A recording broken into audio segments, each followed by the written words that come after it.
If you find that you have the red light fall on your Bosch machine here, it's nice and easy to fix. So let's pretend that this is the pod here. We're going to place it in, close it down, and when we go to press it here, can you see it's come up with a red light?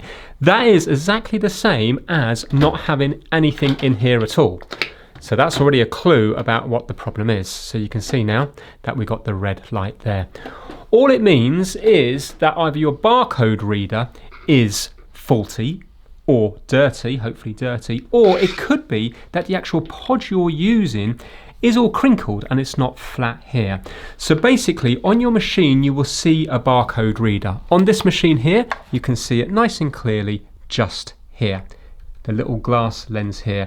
Now this machine is near enough immaculate. I've dirtied this up purely for the video, but that will get dirty through natural use when you've put many cups of coffee through it. So what you need to do is you need to see where your barcode reader is on your machine, and you need to clean the barcode on the actual pod. So on my one here, when I put this in here, I know that the reader is on this side, so it's this barcode here that I need to make sure is nice and flat. So just rub your finger over that one there, make sure it's nice and flat so the machine can read the barcode.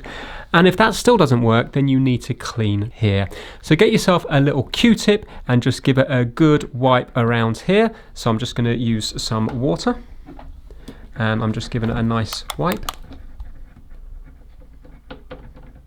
So what you might find is that there's loads of little grains of coffee around here. You might even have a little bit of dust. And then just get a dry, clean Q-tip, cotton bud, and give it a nice clean. You can also use a cloth as well. Right, so you can see now it's much cleaner than it was before. So now, if we were to get this in again, it just saves me using an actual pod.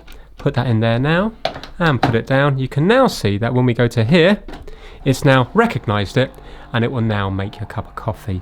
So if you find that you have the red light fault here, then just remember to flatten off the barcodes on the actual pods and clean your reader. Hopefully then you'll find that you will have coffee again. Thanks for watching.